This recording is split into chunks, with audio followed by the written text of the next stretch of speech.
Webinar title: What you need to know about managing a child welfare information system project.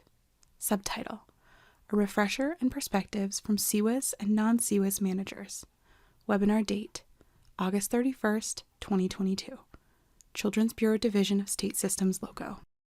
Hello and welcome to the Child Welfare Information Technology Systems Manager and Staff webinar series brought to you on behalf of the Health and Human Services Administration for Children and Families, Children's Bureau. My name is Philip Breitenbuscher and I am your host for today's webinar. Today's discussion, entitled What You Need to Know About Managing a Child Welfare Information System Project, a refresher and perspectives from CWIS and non-CWIS managers.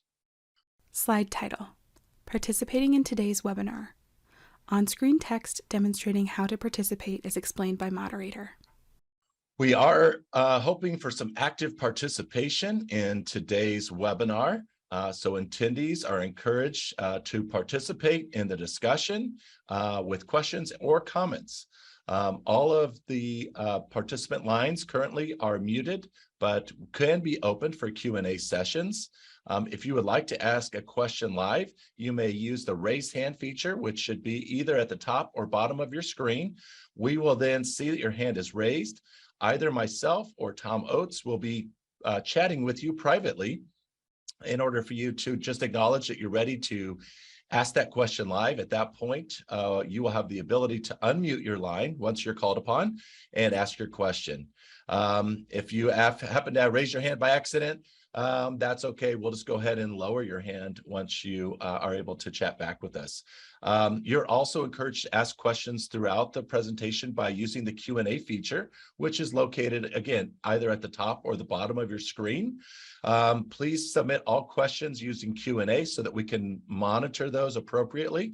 We will answer those questions either in writing or we will answer those questions live with one of our speakers. If you do happen to submit a question using the chat feature, we may ask that you move that question to the Q&A function. Again, just so that we can monitor your questions along the way. If you've joined us by telephone, you're also able to unmute your line by hitting *9. That'll allow us to unmute your line, okay? If we're not able to get to all questions today, you have a question after today's webinar, please feel free to email those questions to cwis.questions@acf.hhs.gov. Slide title: Presenters. Presenter names read by moderator. We are just thrilled with our presenters today.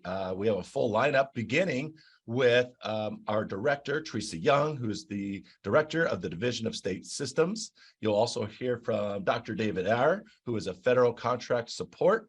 And then we're going to have cameo appearances from your peers and colleagues that represent, on average, over 10 and a half years of experience in each of their positions, which, I'll do the math, it looks like we have about 100 years of experience we'll be getting and gaining knowledge from in today's webinar. So let me just quickly introduce each of these wonderful folks, starting with Tommy Abraham and then we'll go through, we'll hear from each of these later. So let's go ahead.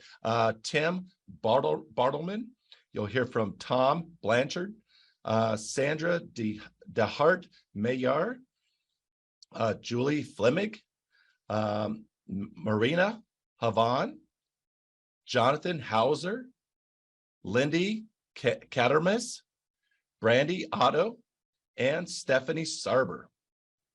And again, I'll be your moderator, and I'm Federal Contract Support, Phil Breitenbuscher. Slide title: Audience Poll 1. Anonymous. On-screen text read by moderator. Before we get started today, we want to begin with some engagement from you all, and we want to hear from you. And so we're going to launch our first poll. Today's first poll question, and again, these are anonymous. We want to know, what areas of CWIS do you need help with or find confusing? In this case, you can select all that apply. So take a look at the options there, and we'll give you a few seconds to respond to this. Okay, we're going to give you just a few more seconds. Thank you for those who have already responded. We see you coming in. It looks like about half of you have responded so far. So again, this is an anonymous poll. We're just wondering what areas do you need most help with or find most confusing? About 10 more seconds, and then we will close out this poll. Okay, let's go ahead and close it out, and let's see what the results look like. Okay, so the top need looks like APDs. And following that looks like automated function checklist, or AFC. Also cost allocation scored very highly, and also technical assessment or self-assessment tools. And then data quality plans, DQPs. Excellent. Looks like lowest was around pre-approval or prior exemption. So again, thank you for participating in that poll. We appreciate your participation in that. And with that, it is my great pleasure to begin to introduce to you the director, Teresa Young. Teresa? Slide with text, welcoming remarks and agenda. Thanks, Bill. I really appreciate all of you who've joined us today, and also those of you who let us know that you were interested in this type of webinar, which really will be a review and a basic overview. And we hope that it'll be helpful, but we look forward to your feedback again. So let us know what would be helpful to you. And the other thing I wanted to do is just again, thank those state participants who are with us today. And as this is an opportunity really for us to get to know one another, when I was at the state, the best support really that I received, which I did receive a lot of support from my federal analyst, but really was from other SACWIS managers and folks who were doing similar work. And these are unique positions, so there's really not a lot of folks that you can go to. So I really would encourage you to get to know some of the folks that are on this webinar with us today, but also to feel free to speak up sometimes and share some of your experience so that you will feel comfortable and get to know some of the folks who are doing similar jobs. Thank you. Next slide, please. Slide title, agenda, on-screen text read by presenter. So this agenda today, as I said, we're covering high-level basic overview today. There's been a lot of turnover at the state level, and you've expressed an interest in this kind of webinar. As I think Phil mentioned, we may not get through the entire webinar today because it is a high level, and we're not going to stress if that's the case, because we really do want this to be interactive and to get the most benefit from the webinar. So if we don't get through the whole webinar, we will do a phase 2, and we will probably do some additional webinars after this based on what we learned today from the participants in your feedback. But we will be talking a little bit about our role, overview of CWIS guidance, a little bit on APDs, and a little bit about the structure of how DSS fits within the federal government. Next slide, please. Slide with text, roles, ours and yours. Okay, so we'll start talking just a little bit about our role, which is the DSS role. Next slide, please. Slide title, roles, ours. www.acf.hhs.gov/about/offices. Organizational chart for Department of Health and Human Services. Children's Bureau is circled and falls underneath the Administration on Children, Youth, and Families.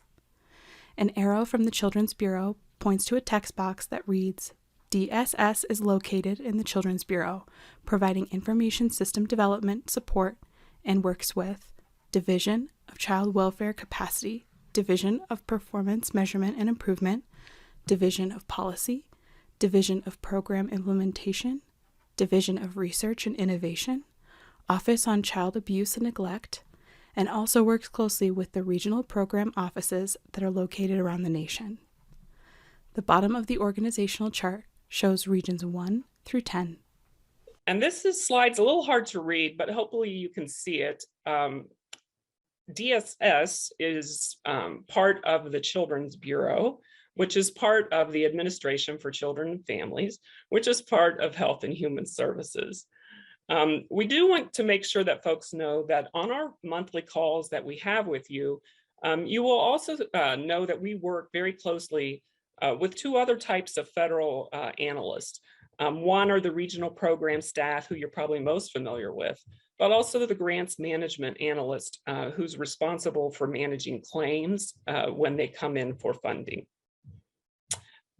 The blue boxes are a little hard to see some of those other offices, but I will just mention Child Support and Office of Refugee Resettlement.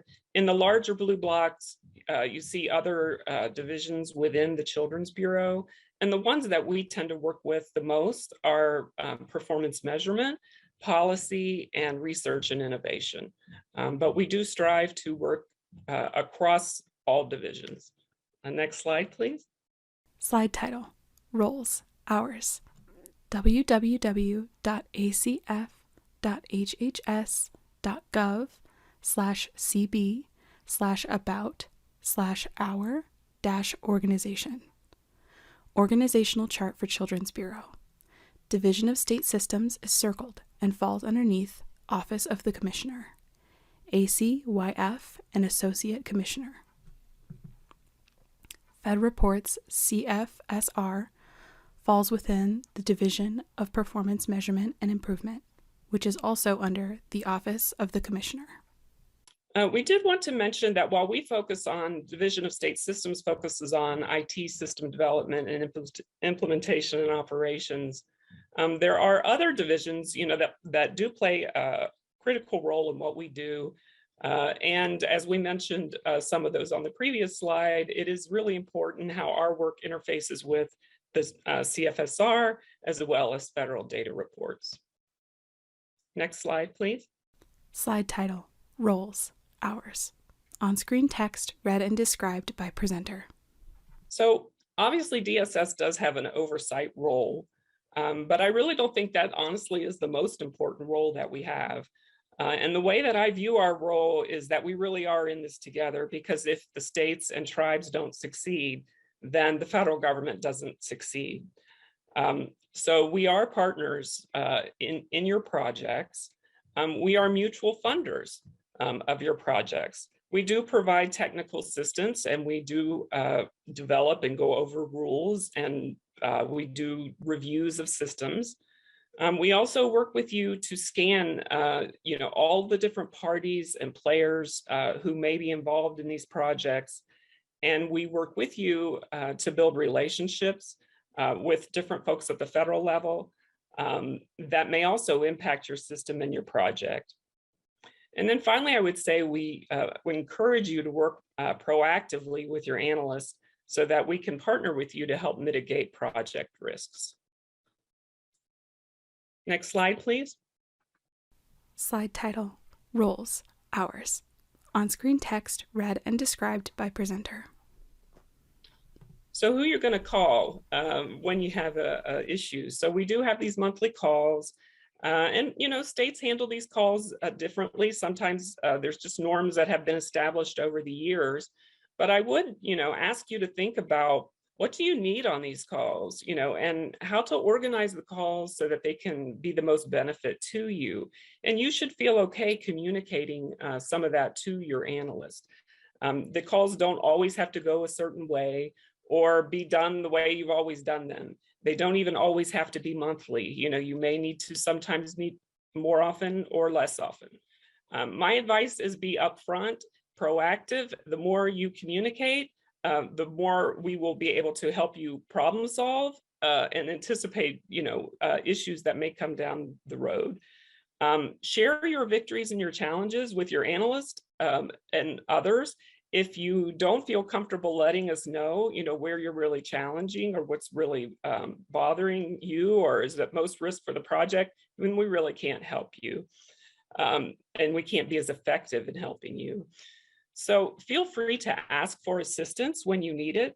And if there are resources, we can't always provide them, but sometimes we can. So if there's a particular resource or a certain thing that you see lacking in your project, let us know and talk about it with your analysts. And then I guess I would also say, just embrace the complexity of these projects and set the vision, but believe in yourself and your team. These projects are not impossible. They are challenging, but I think that you should know that we want you to succeed, and that, we are partners with you, in helping you through the complexity of the project.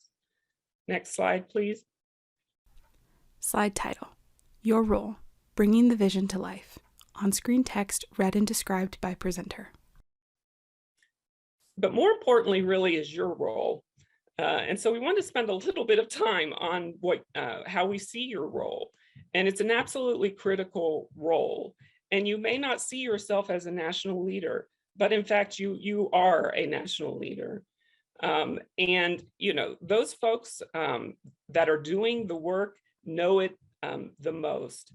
And so, recognize this about yourself and build support among yourself, because we need you for the long haul for these projects. Some of the projects have very high turnover, on them, and that's understandable. So again, that's why it's critical that you build some support for yourself, and that you also don't put so much pressure on yourself to recognize this is going to take some time, and yes, there'll be some challenges along the way. You're the primary face, for your project, and you're the primary communicator, that sets the tone for how everyone will view your system and project. It's really important, and we say this on every webinar and probably on every phone call, and I'll call out one of our analysts, Spencer Wilder, because I know he says this on every state call and almost every internal call, which is to build what you need. And so this is just a really important role that you have, is to take the time to really understand what is needed. And, we'll talk about it a little bit later, but, some people, or sometimes we assume we know what's needed, or we think, oh, we just need to update maybe what we did before. And then you lose an opportunity, I think, to build relationships in your organization, and also to really understand what the needs may be. So I would encourage you to really think about that role and to set some time to make sure that that you do understand the need, and that you're viewed in your agency as someone who's open to have discussions and understanding what those needs are. Obviously, you need to plan, analyze, brainstorm, and research, for these projects, and you provide the primary project management and execution and monitoring of the project. So you have an important role. Next slide, please. And I think we have a cameo appearance. Slide title: Cameo number 1, Initial Reflection. Slide text reads: Question from Sandra DeHart Mayor, Alaska. Response from Stephanie Sarber, DSS. Yes, we do. This is our first cameo. So I want to introduce Sandra. Thank you, Phil. Yes, my name is Sandra DeHart Mayor, and I'm from Alaska, where I serve as the CWIS project manager. I've been in this role for just over a year, but have been in the field of child welfare and juvenile justice for 16 years. And my question is, what do you wish you had understood before stepping into this role? Hi, Sandra. This is Stephanie. I'm the former CWIS administrator from Washington State, where I was there for administrator for 12 out of the 15 years that I was in IT before coming from a child welfare background. So I think that some of the things that I wish I had understood before I came into the role, or as I kind of grew into the role, is first off, that IT and program are equal partners in CWIS. It is, like Teresa said, a unique position, regardless of where your CWIS manager or your project manager, IT manager sits in the org chart, whether it's under program or business, that CWIS and program have to be equal. They have to be at the table from both directions. The next thing I think is that you need to be able to interact with all levels of your administration. You need to be able to interact with your executive level all the way down to your line staff. CWIS interacts and impacts all of those roles and positions. The other thing is that you need to read the regulations, but not just read them. You need to understand them and interpret them. and understand how they are being applied.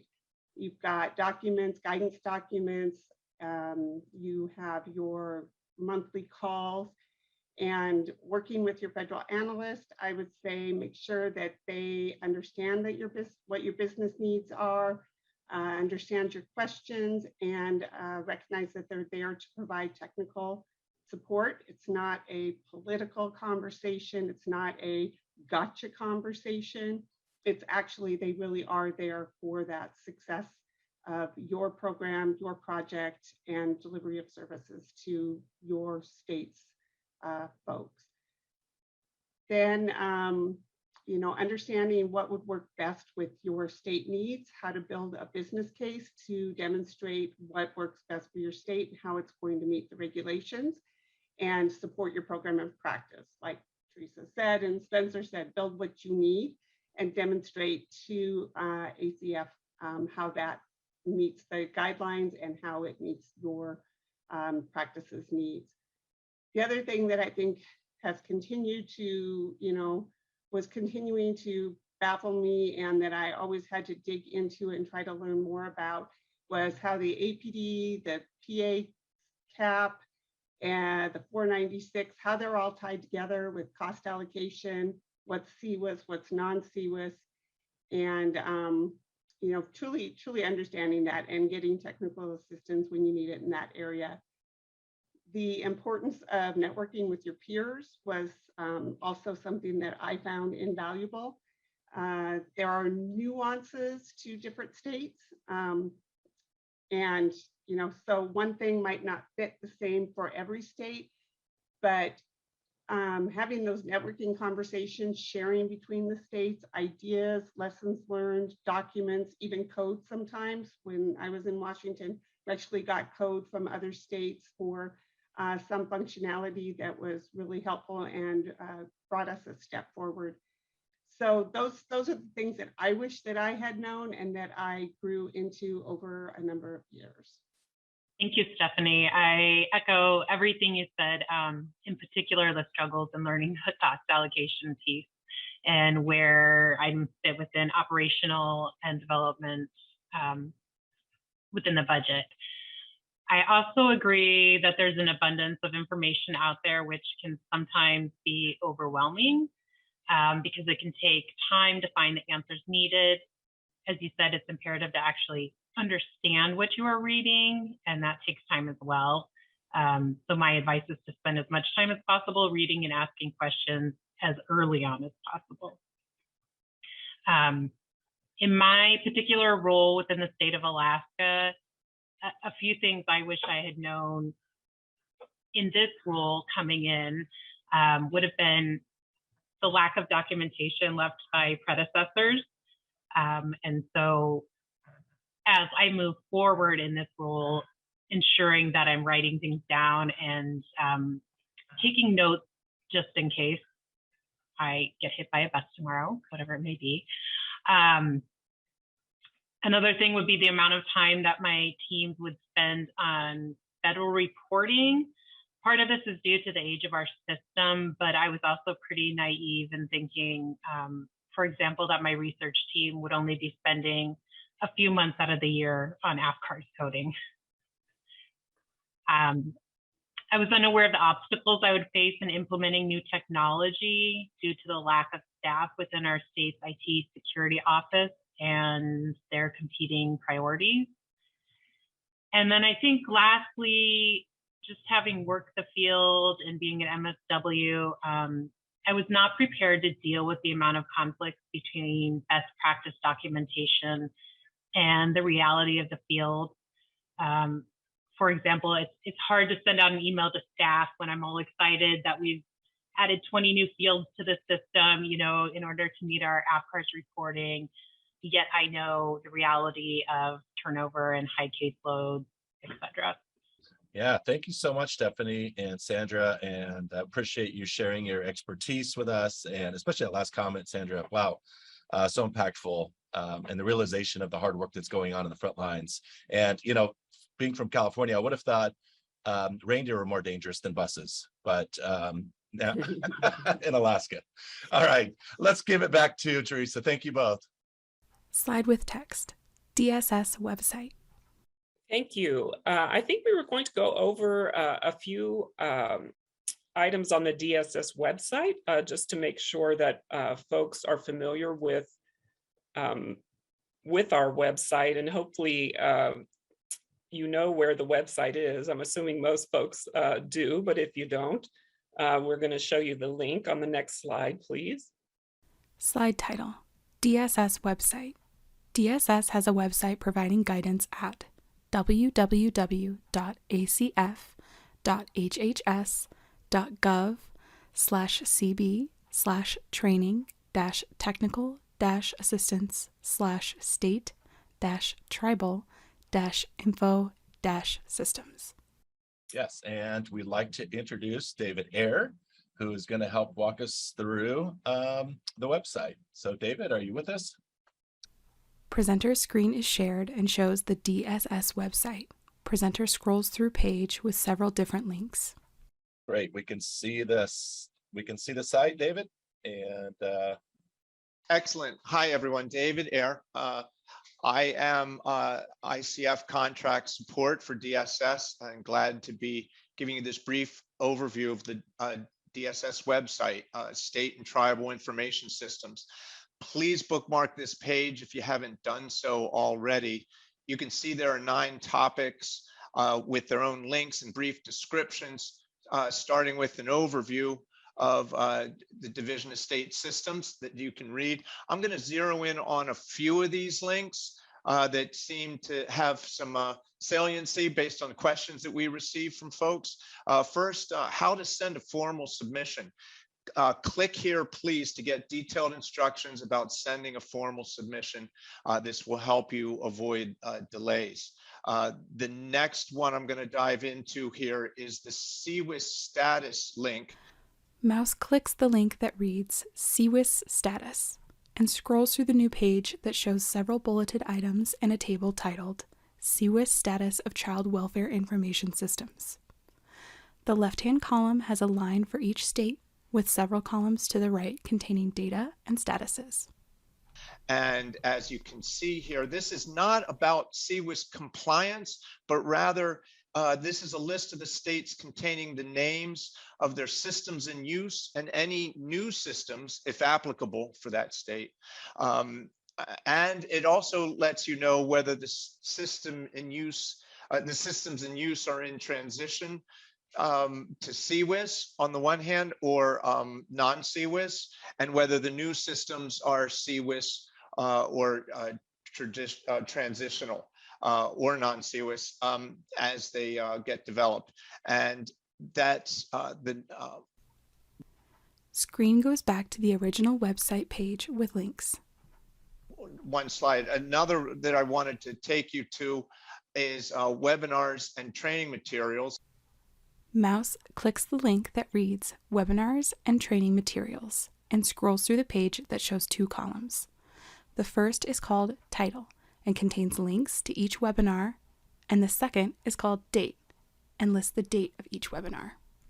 And as you can see here, all of the DSS produced webinars are available here with the most recent on top. There's a little bit of a lag sometimes in getting them posted. You can see that there's, if you click into any of these, you'll see that there's learning material, both documents and videos that are available. And the next link that I wanted to draw your attention to is Screen goes back to the original website page and mouse hovers over the link that reads CSWAP. CSWAP, and I'm not going to click onto it, but if you haven't, please click here to apply for a CSWAP logon. This is a place where, and we're very interested in having states share documents and even source code with each other. As Stephanie mentioned just a moment ago, we also want states and territories to fill in a technology profile for each of your systems, both the current system and the new system that's coming up, so that everyone across the country can learn about your systems as they plan to upgrade their own. Currently, I think we have about 10 states who have posted information in their technology profile. Finally, I wanted to draw your attention to this link here, Federal Guidance for Child Welfare IT Systems. Mouse clicks the link that reads Federal Guidance for Child Welfare IT Systems and scrolls through the page that shows several bulleted items and links. Some of the headers include information memoranda, policy manual, regulations, technical bulletins, toolkits, and action transmittals. There is a lot of information in here. Most of the links that are going to be shown in the webinar today are in this section, links to child welfare IT statutes, regulations, and technical assistance. In this section, and I'm scrolling down here, you find information memoranda, child welfare policy, and CWIS regulations links, technical bulletins relating to CWIS, as well as toolkits. Finally, a number of materials relating to general child welfare federal guidance. And again, making a bookmark of this and becoming a little familiar will be very helpful to you. And with that, I'm going to turn it back to Teresa, who will be able to continue with the next slide. And Phil, you can take it back over. Slide with text. What are we building? Thank you. Next slide, please. Slide title. What are we building? Understanding CWIS. On text screen, read and described by presenter. URL link reads www.acf.hhs.gov/resource.cwis-status. So what is CWIS and how does CWIS differ from SACWIS? One thing we want to make sure folks understand is that CWIS is an option. You know, states and tribes are not obligated to build CWIS systems. It's an option that the state may choose. CWIS differs significantly from SACWIS. SACWIS was very prescriptive in terms of which functions, automated functions, had to be, included in the system, and the system was expected to be one monolithic system. Where CWIS is an overarching regulation, it focuses on data quality and modular design so that functions can be plug and play and shared, as we've talked about before. There's really an acceptance of an ongoing support commitment with CWIS rather than sort of the traditional build it and maintenance operation model. There is an expectation in CWIS that the system is always supported and that it remains up to date and in alignment with the program outcomes and goals. CWIS focuses a lot on usability and efficiency and being a case management system to really help staff manage their workload. And most importantly, as we mentioned, the bottom line is, does the system provide enough information that has integrity in it to help the child welfare agency improve their services and their performances? Next slide, please. Slide title. What are we building? CWIS Rule 2016. CWIS Rule can be found at www.gov/2016-006-002/PDF/2016-12509.pdf. So if you've never taken the time to read the regulation, and some of you are honest enough to tell me that that you really don't know the rule, and I do appreciate it when folks are honest and just ask, if there are pieces of the rule that you don't understand. The truth of the matter is the rule is actually a pretty short rule, and it's really not even that complicated of a rule. But, I do hear sometimes when folks will say, Teresa, you tell us, that we're building SACWIS systems instead of CWIS systems, and we don't understand what you mean by that. So I thought I would just take a little time and say, what I mean by that is if you're just modernizing your legacy system, or if you're just building the same modules basically that you had in your legacy system for the most part, and you're pretty much, kind of just confirming that that is what's needed. Pretty much that's a SACWIS system. It has most of the same kinds of functions in it. CWIS, I think what the hope is that we really do, as an industry, take the time to really understand what's possible, and what is needed, and then think about how we might go building automated support, for what's needed. And it's a constant kind of conversation, as we said before, about understanding needs and building relationships. And those are not just internal, also there's a lot of opportunity to build some functionality, that may be more conducive to your external parties, whether that's your service providers or older youth who've left care. So there are the links to the rule, and I would encourage you, if you've never looked at it, to take some time to review the rule. And, it's also okay to say on a regular monthly call, I'd like to review the rule, let's go over it. If you're new, you don't understand it, you want a special session with your analyst, to go over the rule, that's also okay. So let us know how we can help you with that. And I think with that, we have another Cameo appearance. Slide title, Cameo number 2, Choosing Non-CWIS. Slide text reads, question from Lindy Cottamus, North Dakota. Response from Tommy Abraham, Massachusetts. That's right. All right, let's go to our next Cameo. And I think we're going to start with Lindy. Hi, Lindy Cottamus here from North Dakota. I have been working with the Child Welfare Agency as a data steward as well as the project lead for CCWIS. So this leads into my question, since I've only been in this role 6 months. Why would a state choose non-CCWIS? Thank you, Lindy. This is Tommy Abraham. I am a CIO with the Department of Children and Families in Massachusetts. And I've been working with our child welfare system for the past 15 plus years. I can speak about the Massachusetts experience, why we did choose to go with the non-CWIS way. The Massachusetts was one of the earliest states who implemented a SACWIS system as early as in 1998. So it's probably one of the largest child welfare systems in the country, end to end, from intake to all the way to FFP Title IV participation is all automated in that. In early 2010s, the last decade, we took a decision to modernize that while it was still a SACWIS. And we did some of the modularization part and moved it to a different platform, which allowed us not to be a monolithic system. And in 2017 is when CWIS regulations were introduced.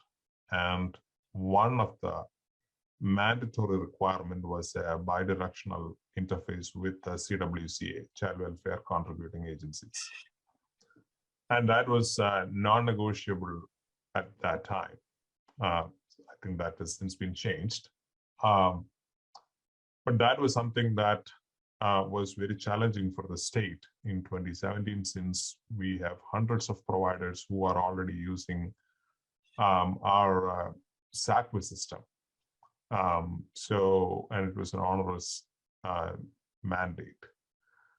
We also had the agency was going through a different realigning its priorities, and as a result of that, we had to develop new functions, new policies, and IT systems. There were multiple changes had to be done to our SACWIS system. So the CWIS requirements was not going to be a priority, at least for the next few years. So those were the initial drivers for us to choose Massachusetts system as a non-CWIS system. But that's apart from a slight financial burden, we probably are not that bad in being a non-CWIS system, because we already have a modern Java-based modeler system, and we probably will make investments on technology platform only after a few more years. So at this time, being a non-CWIS system is favorable to state until the situation changes. So those are our initial reasons for being a non-CWIS and continue to be a non-CWIS system. Awesome. Well, thank you both, Lindy and Tommy. We appreciate you joining us today. All right, let's hand things back over to Teresa. Slide title: Single or Multi-Program. On-screen text read and described by presenter. URL link reads www.acf.hhs.gov/op.re/project/multi-program-advance-data-systems. Thank you. So sometimes you might hear us refer to or ask you as a single op or a multi-op. We use language sometimes that makes sense to us, but may not make sense to you. So we wanted to just clarify this a little bit, and we really could do a whole webinar just on this topic alone. But it is important to understand whether or not your system is standalone, which in essence, that means it's targeted only toward child welfare, and that it's the users, the functions are really only benefiting the child welfare program. A multi-op is sometimes referred to as more of like an enterprise system approach. And sometimes you might hear us refer to Nick Moser, who's the HHS coordinator, and David went through sort of the submission instructions. So when you do a single op versus a multi-op or an enterprise project, your submission process for your APDs differs a little bit. And even your monthly calls that you have might involve more federal partners if you're a multi-op versus a standalone single CWIS system. So enterprise systems have functions that are shared. So some functions benefit multiple programs, and then there are functions maybe that are unique, for specific programs. But there are some shared functions and there are some shared funders. So multi-ops might be a combination of different federal partners from Medicaid and child support and FNS. Next slide, please. Slide with text: CWIS guidance. So we are running out of time. So I'm going to go through these very quickly, I think, so that we can make sure we have time to hear from state folks, because I think that's really the most valuable part of this presentation. As David mentioned, there are many online resources. If you don't know where the Child Welfare Policy Manual is, the link is here. And I would encourage you maybe once a day or every so often to go out and just review 1 or 2 questions that are that are published to the Q&A. It is the quickest way for us to issue guidance is through the Q&As on policy. So we frequently do try to update them. Slide title: CWIS guidance, child welfare policy. On-screen text read and described by presenter. Child welfare policy URL link reads www.acf.hhs.gov/CWPM/programs/CWP/laws_policies/laws/CWPM/policy.JSP?ID flag equals 6. Q&As sometimes seem very easy, but they're also easy to misunderstand. So if you read one, you don't understand it, again, bring it up with your analyst.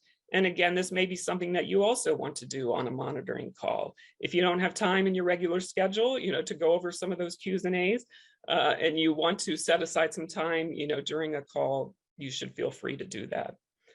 Next slide, please. Slide title: CWIS Guidance, Technical Bulletins. On-screen text read and described by presenter. As David said, we have lots of technical bulletins out on the web. They, clarify requirements. They talk about best practices. We are currently publishing some that are not out, but right now there are 9 technical bulletins, 6 information memorandums, and 4 toolkits. And the topics range from understanding CWIS, identifying automated functions and cost allocation, to data quality and data exchanges, and of course, the CWIS self-assessment tools. Next slide, please. Slide title: CWIS Guidance, Technical Bulletins Continued. Technical bulletins 1 through 9 are listed out, and technical bulletin number 7 has its own separate callout as an important guide because it describes DSS provision of technical assistance and monitoring reviews and includes self-assessment tools. So here is just a quick summary with links to these technical bulletins. Again, I'm not going to go over them all for the sake of time, but you can see where they are. Again, this is something, if you haven't had an opportunity to review them, maybe take one a month, and review them again and discuss them with your analyst. They're all good, I think, and they're all important, but at least right now, probably most of you would be very concerned about Technical Bulletin 7, which includes a high-level description of the technical assistance review process. Next slide, please. Slide title: CWIS Guidance, Self-Assessment Tools. On-screen text read and described by presenter. So hopefully you've had an opportunity to review Technical Bulletin 7.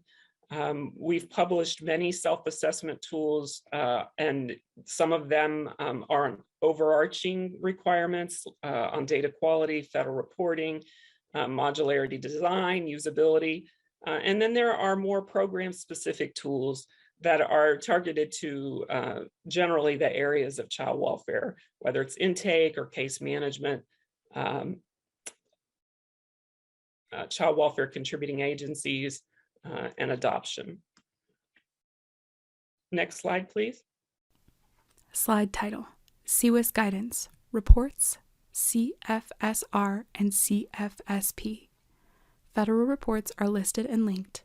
National map containing state reports using federal data concerning child and family services plans. URL link reads www.hhs.gov/cb/map/CFSP-APSR $IN_25553. On the website, there's also quite a bit of guidance around federal reports. We've provided links to all of the federal reports. And there's a ton of information on each of the data elements and many of the submission requirements for these reports, as well as information on the CFSR. And although reports are important, we do always want to make sure that folks understand that these systems really should not just be repositories to spit out federal data. They really should be case management systems, again, that provide valuable information that you're actually using to help you understand the child welfare program in your state and opportunities for how to improve services. Next slide, please. Slide title: CWIS Guidance, Automated Function Checklist, AFC. On-screen text read and described by presenter. Technical Bulletin number 1 URL link reads www.acf.hhs.gov/cb/training-technical-assistance/CWIS-technical-bulletin-1. Technical Bulletin number 9 link is identical to the previous link, except the 1 is replaced with a 9.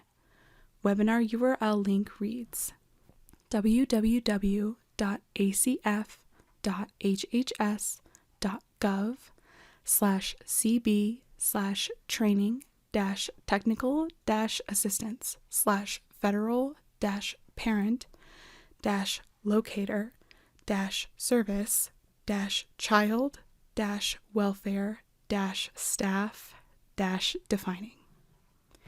Information memorandum URL link reads www.acf.hhs.gov/cb/policy-IM-16-07. So I was a little surprised to see initially that folks are confused about the automated function checklist. You really shouldn't let it confuse you. You know, what an automated function checklist really is a description of each of your automated functions. And really you're just clarifying for us that that functionality is not duplicated, you know, in the state, that you don't have counties, you know, using different systems for the same exact function, and that that it's being implemented statewide, and that if it's being newly developed and wasn't transitioned, that it is meeting the design requirement. So that, in essence, is the automated function checklist. It's important because we use it to know, basically set how we're going to evaluate your system. So the functions that you identify on the list are those functions that we would expect to meet the design requirement, and we would expect to be able to review those functions. Next slide, please. Slide title: CWIS Guidance, AFC to Budgeting and Cost Allocation. On-screen text read and described by presenter. Cost allocation methodology tool URL link reads www.fns.usda.gov/sso-cam-toolkit. CWIS Technical Bulletin number 5 link is identical to the Technical Bulletin link in the previous slide, except the final number is replaced with a 5. Also sounded like folks are very concerned about budgeting and cost allocation. And as we mentioned, again, this is probably another area where we could do a total topic just on cost allocation. But the automated function checklist guides your cost allocation. I would say it sounds a lot more frightening than it really is. There's all kinds of different ways, you know, to quantify the work that you do. And the cost allocation is just a method basically to quantify the program benefit, you know, to the functions and to your project. Again, if you're confused about cost allocation, ask your analyst. I know we keep saying that, but you know, I would say please don't feel like you can't reach out around these topics. And honestly, from my perspective, the most important thing about cost allocation is to build a relationship in your organization with those individuals who are responsible for submitting your public assistance cap, your PA cap, you'll hear that, and who do your claiming with the federal government. They put the cost down on the 496, that's the CB 496 form is how they do their claiming. And I would, you know, make sure that you know who those people are and that you're interacting with them, you know, more than once a year, not when your APD is due, but about every quarter, you know, just to make sure that the money that you're spending is sort of matching what's in the APD and it's matching what is being claimed for the project. That it will save you a lot of headache. You know, if you will establish those relationships and establish some sort of meeting schedule with that group and get in the habit, you know, of being disciplined around monitoring your budget.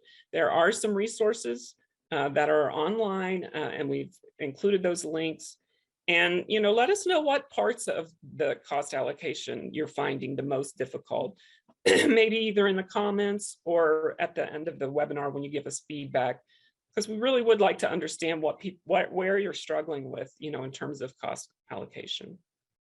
Next slide, please. Slide title, CWIS Guidance, Data Quality Plan, DQP. On-screen text read and described by presenter. CWIS Technical Bulletin number 6 link is identical to the technical bulletin links from 2 slides ago, except the final number is replaced with a 6. We want to make sure that folks know that there are resources out there related to data quality plans. We have some webinars that are related to this topic and also Technical Bulletin 6, and there is a link to that technical bulletin. Really, the most important aspects of the data quality plan are building collaborations across your organization as well as external to your organization. We encourage you to integrate the data quality efforts for your system with your ongoing CQI program that you have at your state. And again, communicating out what the results are or where you are struggling in terms of your data quality efforts to the field, and to your administration, so that, again, you're setting the tone of learning and using the system data to understand and learn what is actually happening in the field.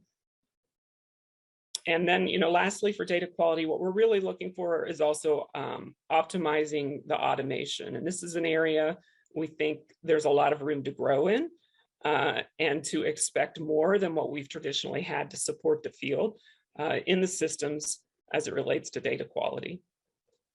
And I think we have another cameo appearance now. Slide title, Cameo number 3, Knowing the What is Just a Start. Slide text reads, question from Brandy Otto, Washington. Response from Bob Blanchard, Maine. We do. All right. I'd like to welcome now Brandy. Hello, my name is Brandy Otto. I'm from the green state of Washington, and we are known for Starbucks and Amazon.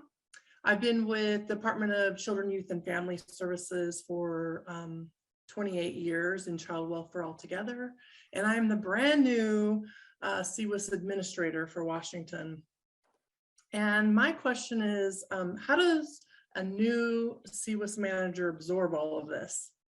So hi, Randy. This is Bob Blanchard from the state of Maine. I've been involved with the SACWIS and the CWIS for the last 20 years at different levels, including being the CWIS manager, SACWIS manager for the last 15. So my advice is to identify and organize your resources. You've heard a lot of it coming from the federal liaisons that have been here today. So really the question is, who are they, right? So for understanding regulations and technical bulletins, as was said multiple times, your federal analyst and the Child Welfare Policy Manual is always the best place to start. They're always easy to get to. Hopefully sometimes they'll be helpful in answering their questions, but also being able to have constant contact with your analyst will help you build a relationship, which will allow you to be able to ask the right questions, get the right answers. For completing the self-assessment work that we've talked about, really it's your CWIS technical staff as well as your business partners. Those tools are really meant to be built using both sides of those. You can't answer it all on your own, and you need to be able to pull in both the technical side, the business side, to make sure you're answering the questions completely. Those self-assessments that you can complete now will make it much easier later for passing any sort of review that they may come up with. For budgeting and cost allocation work, your financial staff, as Teresa just said, is really important. Some states have relationships with Casey Family Services or other sorts of consulting agencies. Lots of those consulting agencies as well have staff that are available that can help support cost allocation. And especially if your cost allocation goes across multiple programs, like if your system is supporting other 4D programs or Medicaid programs, Title 19, that can get really complicated and you're going to need some professional assistance. Your data quality plan, on the other hand, other states are your best bet to start, at least as I found. Other states are completing these documents as well, reaching out to other states to get their bicycle so you don't recreate the wheel, for lack of a better term, is always your best bet. Don't ever forget to reach out to other state managers like me. We're always happy to share our successes, more often our failures, so that you don't repeat what mistakes that we've already made. That's what we're here for, to make sure you get it done the first time best. Overall, APDs in this process can feel hugely large and overwhelming. I'm there with you. The feds don't particularly define any specific format, so it can even make it more challenging if it's your first time trying to figure out, like, how do I get all this into one document? Most importantly, being able to do this is being patient and honest with your liaison and with yourself, and allow it to take some time. It does take some time. 20 years into doing this, I'm still using all the avenues I just discussed. So it really is my best take on trying to figure out how to organize yourself through this. Thanks. I love all the tips. I appreciate it. Yes, thank you both. Bob, thank you for your experience. And it looks like a lot of people are asking for your email address in the chat. So, all right, thank you. I will hand it back to Teresa at this point. Slide with text, advanced planning document. Yeah, thank you. And Bob, we really appreciate all the technical assistance that you provide to the state. So thank you to everybody, but we do tap into Bob quite a bit. Okay, so let's talk about everyone's favorite subject, which is APDs. Next slide, please. Slide title, APD overview. On-screen text read and described by presenter. There are different kinds of APDs, and we've listed them there. There are planning, implementation, annual, and operational APDs, and a less known emergency acquisition request, which we'll talk about in a moment. But basically, all APDs are pretty much a business case for why your project is worthy to support and to fund. It's basically a project plan and more or less an agreement, with the federal government, where the state is describing their vision, what you want to build, your resources that you need, your plans around acquisitions and contracts, and how much it's going to cost and how long it's going to take. Once an APD is approved, a state can claim their project expenses. As Bob just noted, we don't have a standard template. We have talked about potentially creating one, but I would say, develop an outline or ask your analyst for an outline, and ask your analyst, is this okay? This is how I'm planning on doing my APD. Look good to you? Anything that you think I've left out or I should do, just as a basic outline if you've never done one before. As was mentioned before, establish some norms in your project for monitoring how you're doing with what you said you would do in your APD. And also even for getting data that you can use in your APD throughout the year. Waiting until your APD is due to start gathering information or to start having conversations with your analyst, even a month or two before, will, I think, just make you rushed and more nervous about it. So I would say, think about the APD almost as an ongoing kind of responsibility, and make it a living document that you can use for multiple purposes, not just to hand something, into us. You're required to provide all kinds of information about system updates, structure your APD in such a way that you can just lift those sections out, use them for other required federal reports. And, tell it like it is. As Bob said, being honest is the best approach. Sometimes we get APDs that are, I don't know what the right word would be, but they use a lot of jargon, and it's obvious they are efforts to convince. And to be honest, those are kind of, we have to kind of weed through those and try to understand really what is the state saying. We know the projects have issues and problems. It doesn't really help anybody, to just sort of act like they're not there in some ways. So if you have information, know what you have. If you don't have information, just own it, have a discussion about how that should be handled, in the APD with your analyst before you submit it. If your analyst has time and is open to it, share drafts and ask questions. And I know, you'll probably send me nasty notes, but I would say, have fun with APD documents. I mean, there are a few states, who every once in a while throw in some kind of humorous things every now and then. And analysts like to do that. You know, they're hard for you sometimes to write, and they're hard for us sometimes to review. So sometimes having a little bit of levity, or even just, you know, not getting so nervous about it, just recognizing if there's a mistake on an APD, if there's something that needs to be redone on the APD, you know, you're going to get a condition back, or we're going to talk with you and ask you, you know, how can we work through this? But sometimes I think really it's the fear that makes these so difficult. It's really a story that you're telling. It's kind of a pitch basically to the federal government on why your project is worth funding. In CWIS world, APDs will become even more important because, as we mentioned, those self-assessment reviews that we're doing, when we find any kind of compliance issues through those TA reviews, sometimes we do call them out and ask for those issues to be resolved or discussed in an APD. So much of the CWIS review in some ways really will be occurring through the APD process, through, you know, the identification of issues and the resolution of issues. Next slide, please. Slide title, APD types. A 4-column table is shown with the title APD Key Federal Expectations for each type of advance planning document. Planning is used to claim project funding for planning activities. Implementation funds the cost of designing, developing, and implementing the system. Annual updates are required for planning or implementation of APD exceeding 1 year. Operational is a brief, high-level document required when the system is in operation and maintenance mode. May be included in the annual APD update.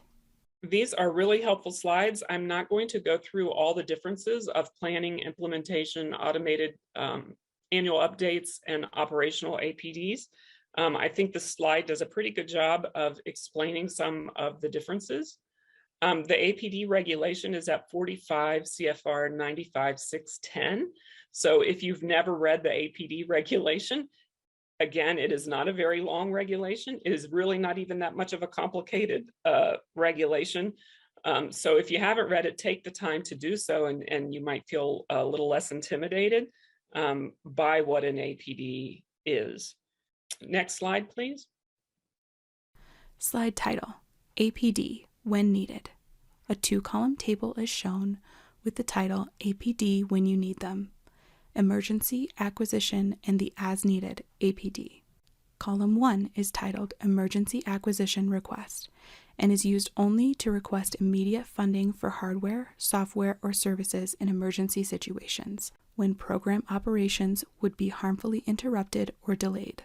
Column 2 is titled As Needed APD and is prepared when unexpected project changes have significant impact on project scope, system concept, cost schedule, changes to cost allocation methodology, or project acquisitions. We did mention the possibility of an emergency request.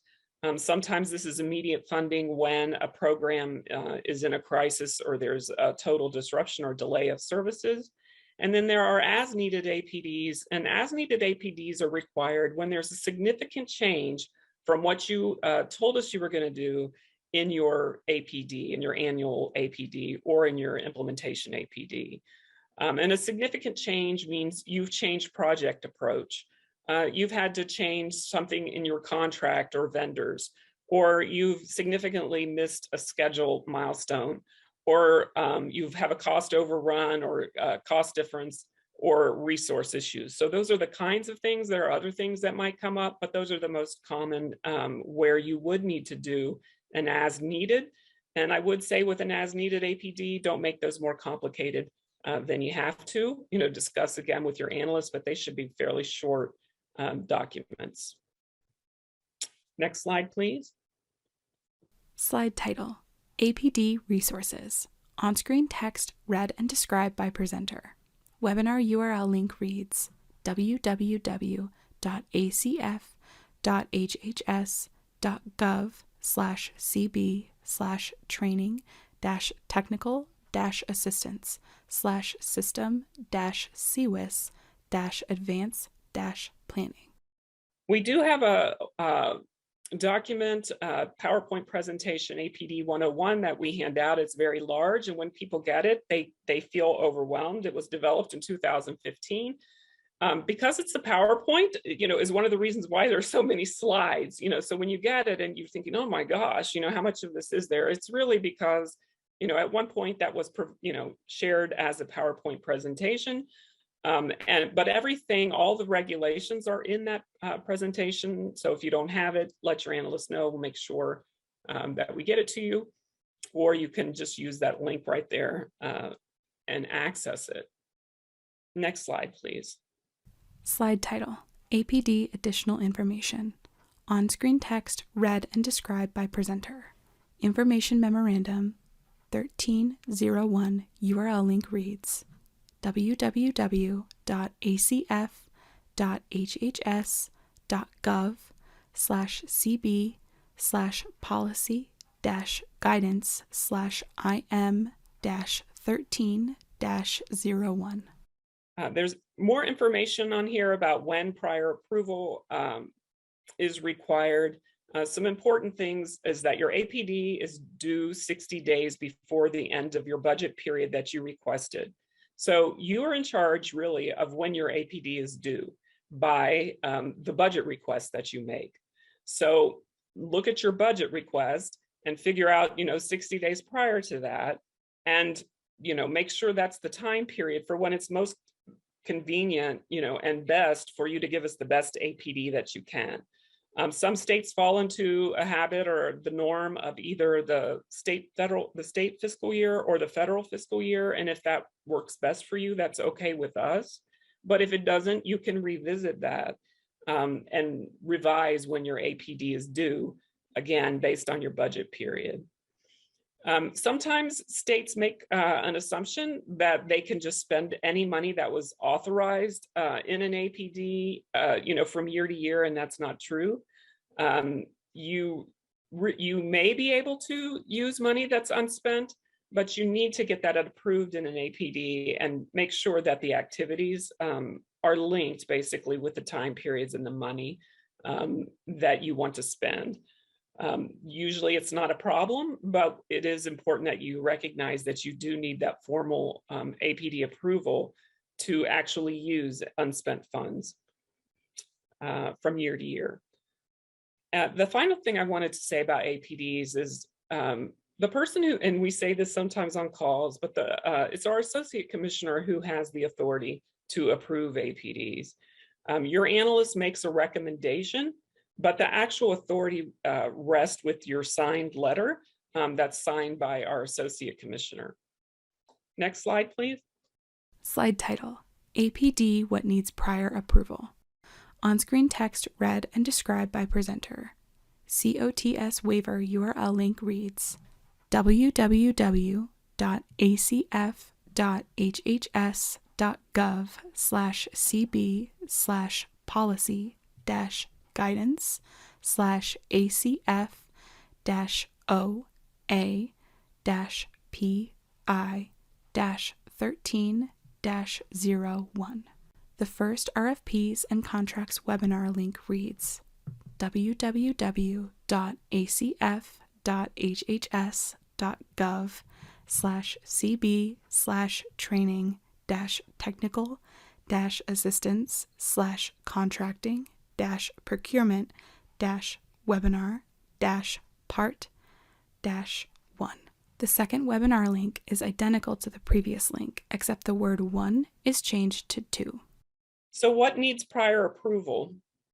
When you are doing a sole source procurement that's more than $1 million, if your total project is going to cost more than $5 million,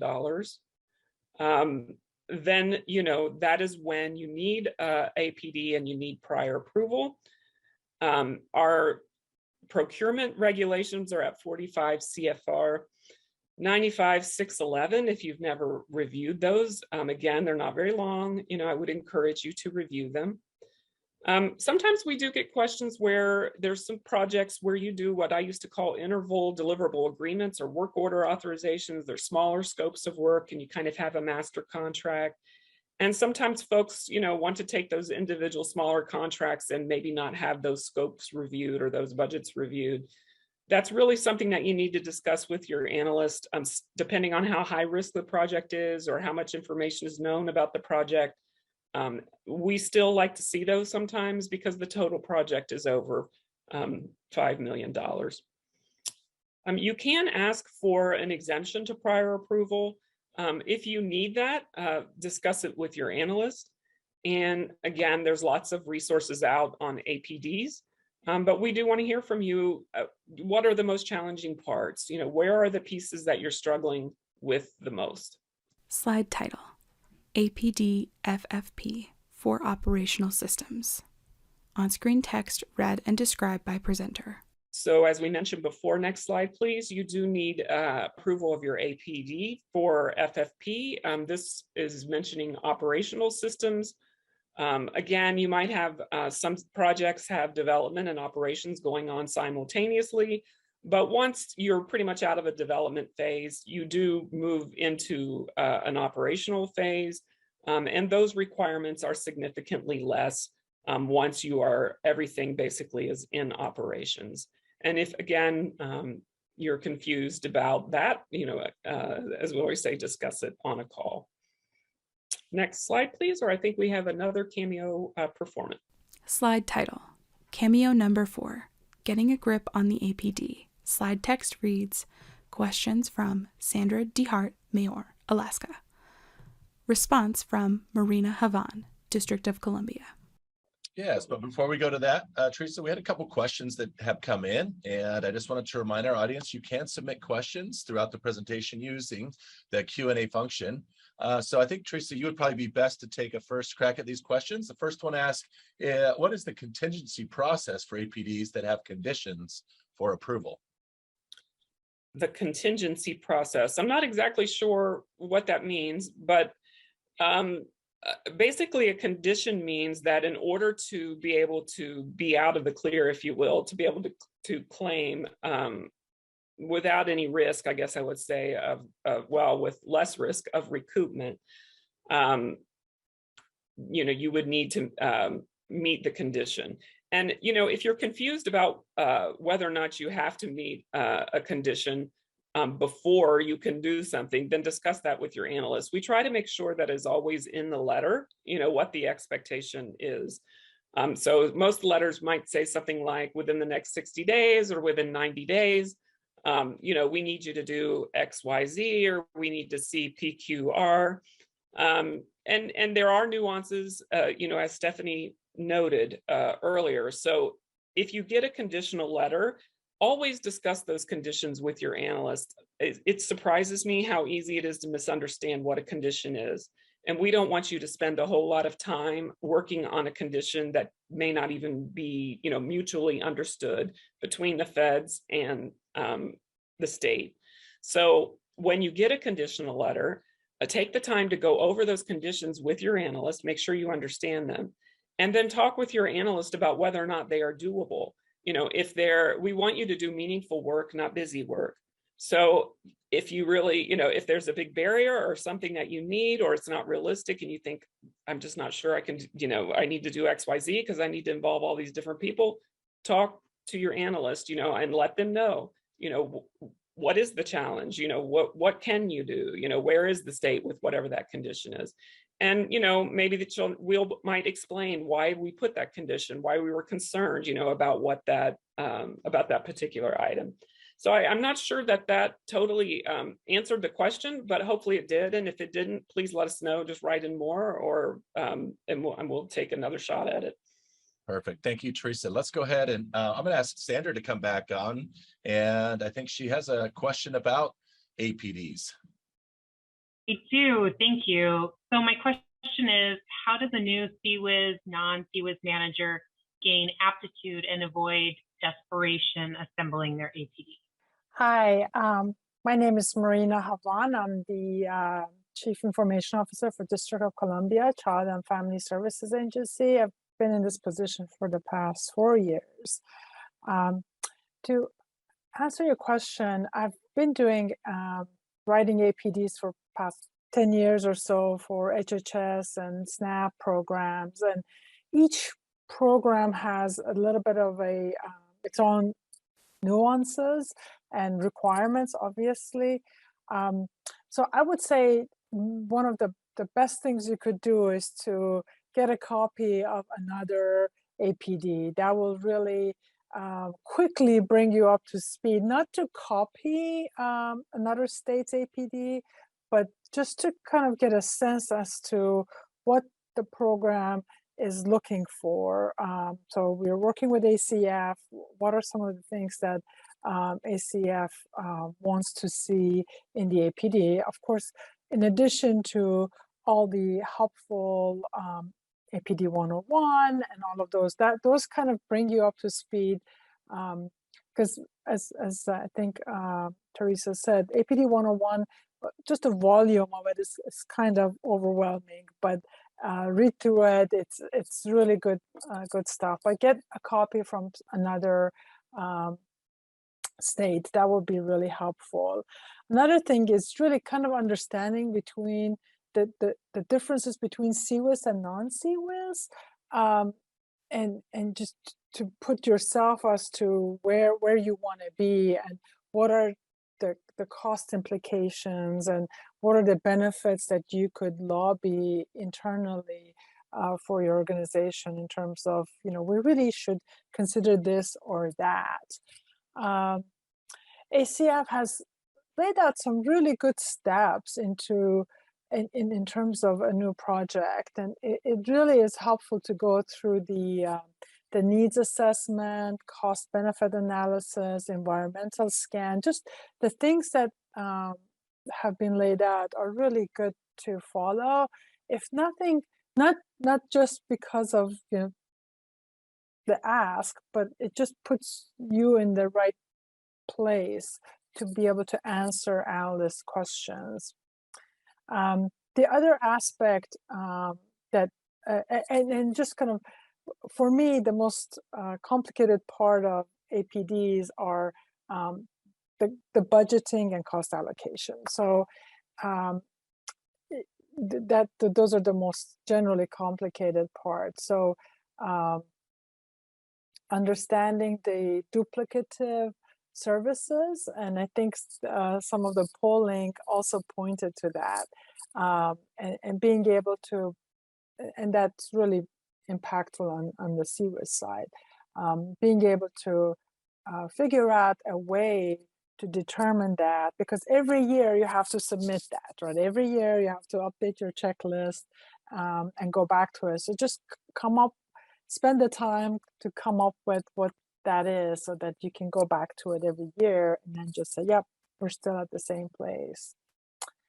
And then working closely with your claiming team to understand the cost allocation models that they use and what you can inherit in your budgeting, in your APD.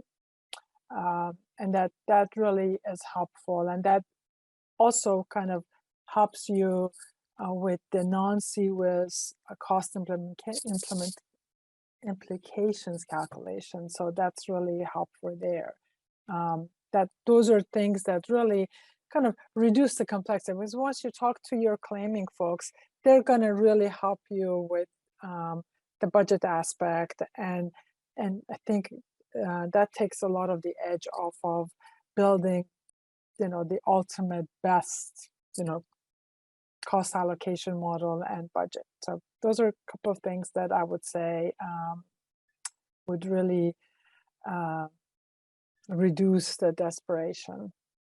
Thank you. And I'll say, this being my first year, I was the prime example of desperation when it came to my APD, and my saving grace was Gita, my federal advisor. So very thankful for that.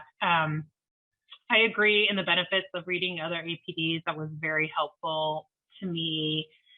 And I would also just add to maybe start early, as Teresa said a little bit ago, utilizing your APD as a living document that you are consistently checking and using to guide your project. So as you go through the year, you're utilizing your current APD and gathering information for your next APD.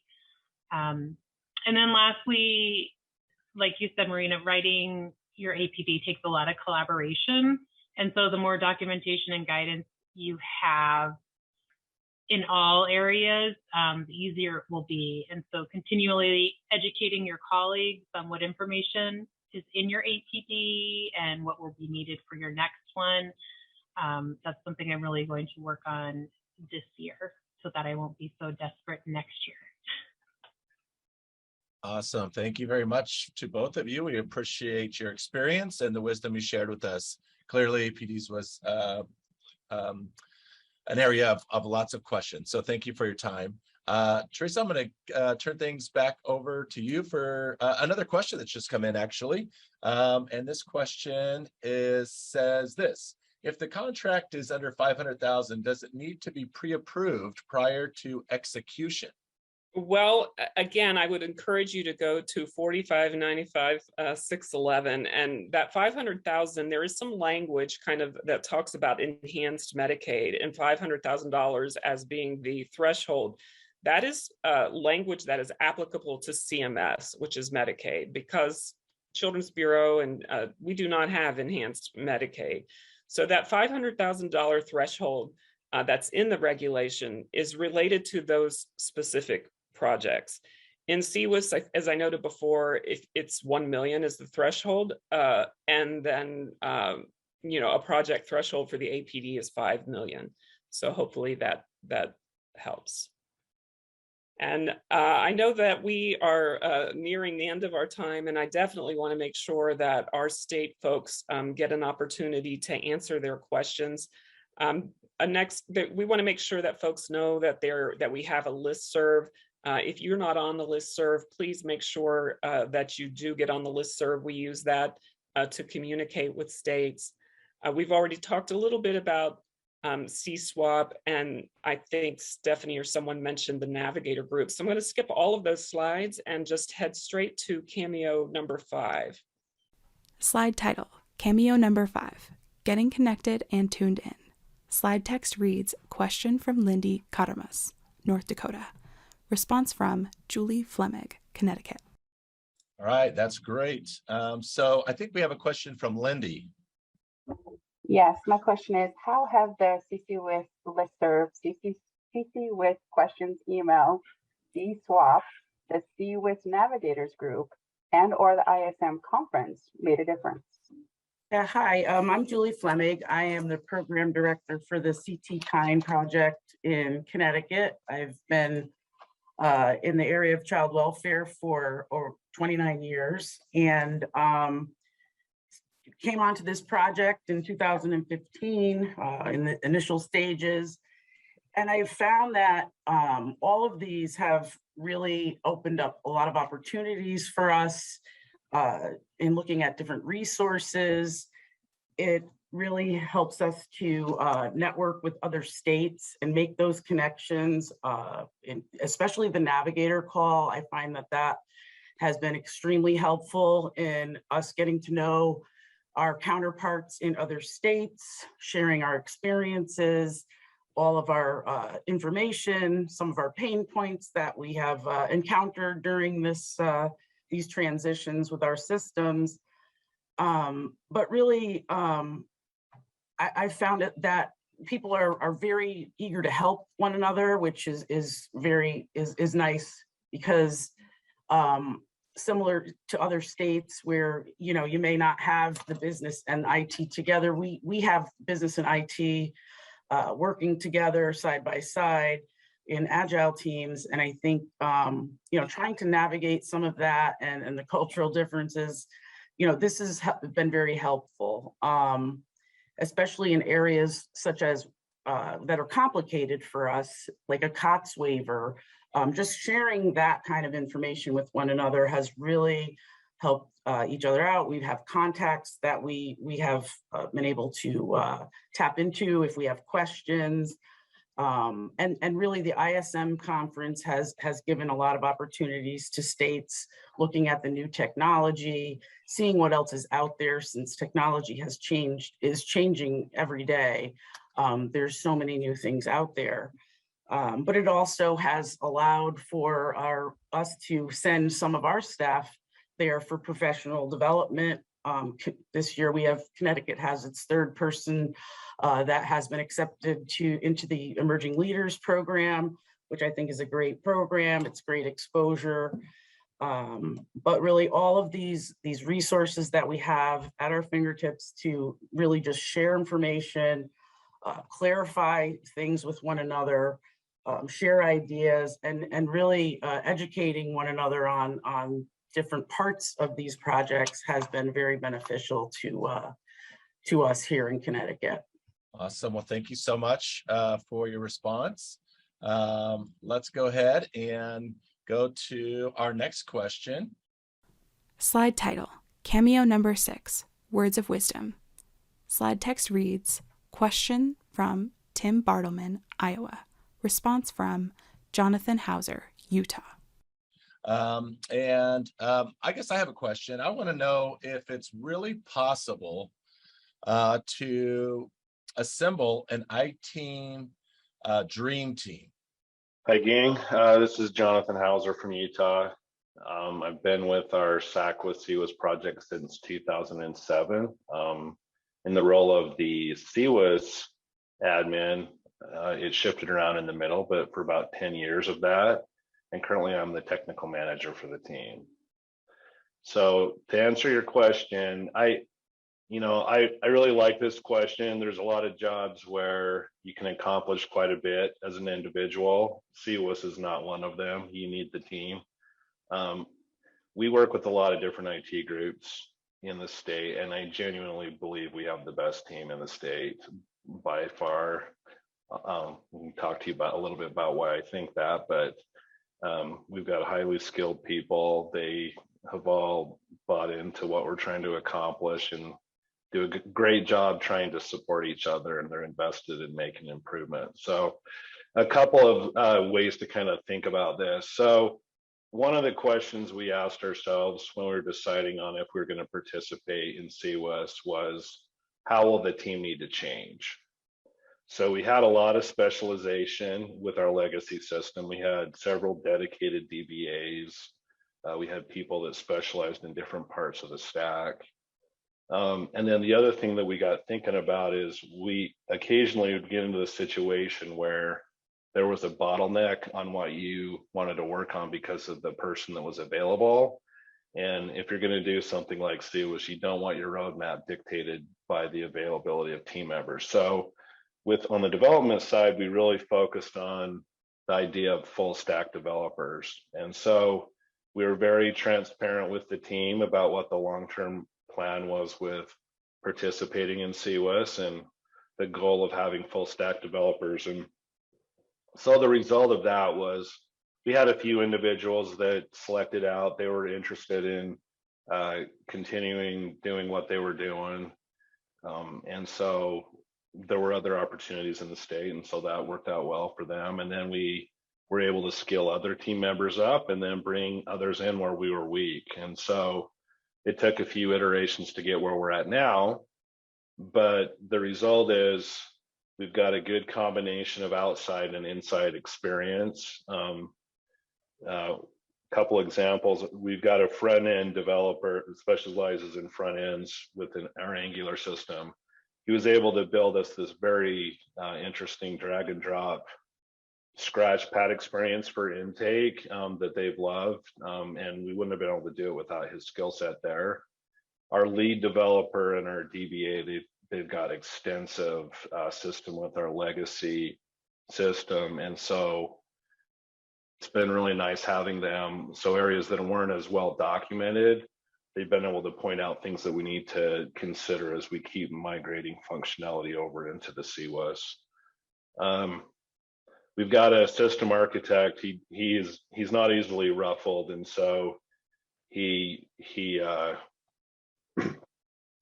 able to take suggestions, and as long as they fit in with where we want the architecture to go, we take people's ideas and apply them there. And then we definitely have the best Scrum Master of any of the other IT projects in the state. In fact, I have to be careful having her go to other meetings with other groups because they start sucking her into their projects.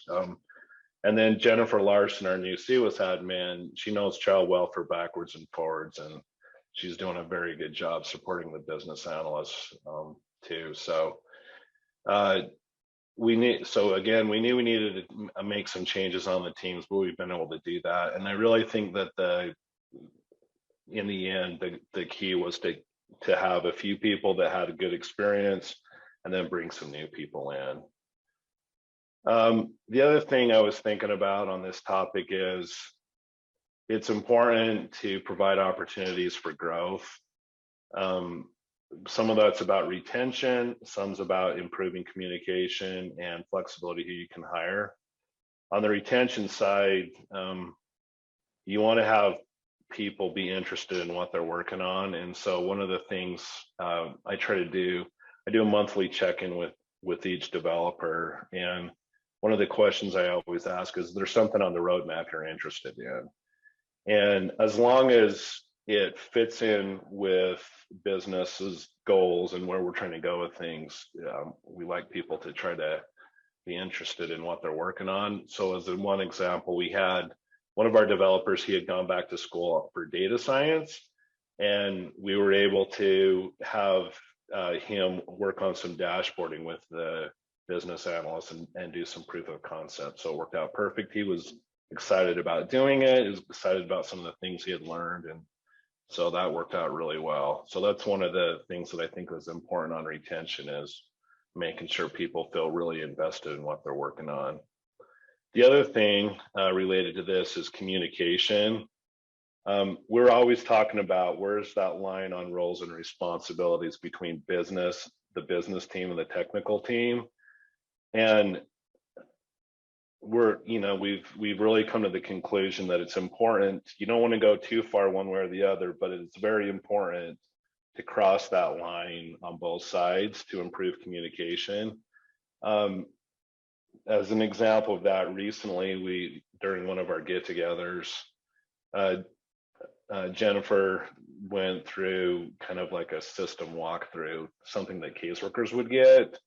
Went through kind of the safety and risk model and kind of life of a case with the development team. And it was really cool to see at the end of that, the back and forth between the developers and the business analysts about ideas about how to improve, make transitions between case types more efficient, and some of the other things that came up from that conversation. So I think it is worth spending some time. You can overdo it, of course, but spending some time having the developers get a little more connected to what child welfare is about. And then on the flip side, with our business analysts, we try to provide opportunities where they can learn some of the technical skills, because we found it makes them better BAs. There's no reason a BA can't learn, some basic SQL queries and some things like that. So we try to do quite a bit of that. I'll occasionally have done like a crash course on networking with the BAs. It helps them to kind of understand how the network's laid out a little better. So we try to cross over where we can. And then I'm going to skip on this because I don't want to take too long on. I'm going to skip down to this next section. One of the big things that I think has been important to build and maintain a successful team is it's related to this study that Google did. So a few years ago, Google decided to figure out what makes a successful team at Google. They called it Project Aristotle. You can look that up. I think it was based on Aristotle's quote, "The whole is greater than the sum of the parts." And when they went into that study, their assumption was that if you put a few high performers on a team and hire an experienced manager and give them all the resources, they'll be successful. What they found was a little different than that, though. Kind of in order of importance, they found that it was less about who's on the team and how they interact together. And the top thing that they found was important was psychological safety. There were a few other things, but I don't want to go into the whole study right now. So their definition of psychological safety was a belief that a team is safe or taking risk in the face of being seen as ignorant, incompetent, negative, or disruptive. In a team with high psychological safety, teammates feel safe to take risks around their team members. They feel confident that no one on the team will embarrass or punish anyone else for admitting a mistake, asking a question, or offering a new idea. To give a specific example, as all of us moved to remote work during the pandemic, I started noticing this trend where occasionally you'd have someone talking over each other, or there was someone that was a bit dismissive. It was nothing major, it was just kind of trending in the wrong direction. And so we started doing some in-person communication activities, talked about the concepts. And what was really cool is the team started thinking about it during their day-to-day. And together they realized some of the areas where there were conflict had to do with these spikes that we do. There are things that are not as well defined. And because of that, there can be more tension around it. And so the team just decided we're going to do those types of activities in person. They seem to go much better. And so that helped quite a bit too.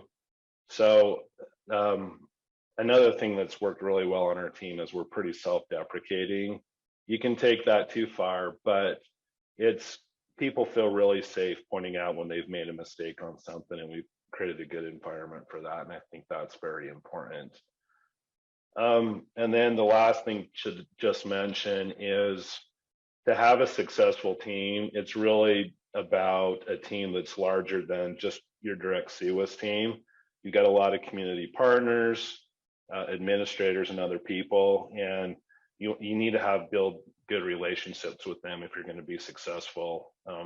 Teresa earlier mentioned about all the turnover and the things that are happening, and you have administrators that come in with different priorities, and you want to make sure you've got good relationships with them so they understand the importance about finishing through a project that's as complex as CWIS. So anyway, I think that's all I've got on this. Wonderful. Thank you, Jonathan. We appreciate it. I think we could probably do a whole webinar just on that concept for sure. So I know we had limited time today, but just wanted to say thank you very much. And Slide with text, wrapping up. I'm gonna bring Teresa back on at this point so that she can help wrap us up and close us out for today's webinar. Thank you, Phil. Just wanted to again thank all of the participants for invaluable information. I think this webinar really demonstrates the magnitude of professionals that are doing this work, who have committed their lives really to this work. And I want to thank them, and also the newer folks who participated today, being open and sharing, like Jonathan just noted, is so important. We really are trying to create that type of dynamic, at a federal and a national level with the states. So you participating today with your questions, as well as the state folks sharing their experiences and their challenges, is the best way for all of us to learn. And so we really appreciate it. Thank you so very much. And again, if you would fill out the survey and let us know of the topics that we talked about today. Again, it sounds like there's still some concern around APDs, but we really are interested in knowing where you need the most help, what would be most beneficial to you. So make sure, please fill those surveys out and let us know what could be helpful. And with that, I again just want to thank the folks who put this webinar series together, and also those folks who logged in and everyone who participated. Thank you so very much. Thank you very much, Teresa, and everyone who's participated. Please complete the survey upon your exit. And with that, again, we'd like to thank all of our panelists and all of our participants in today's webinar. Thank you for your service to children and families. And that will conclude today's webinar. Thank you for being here.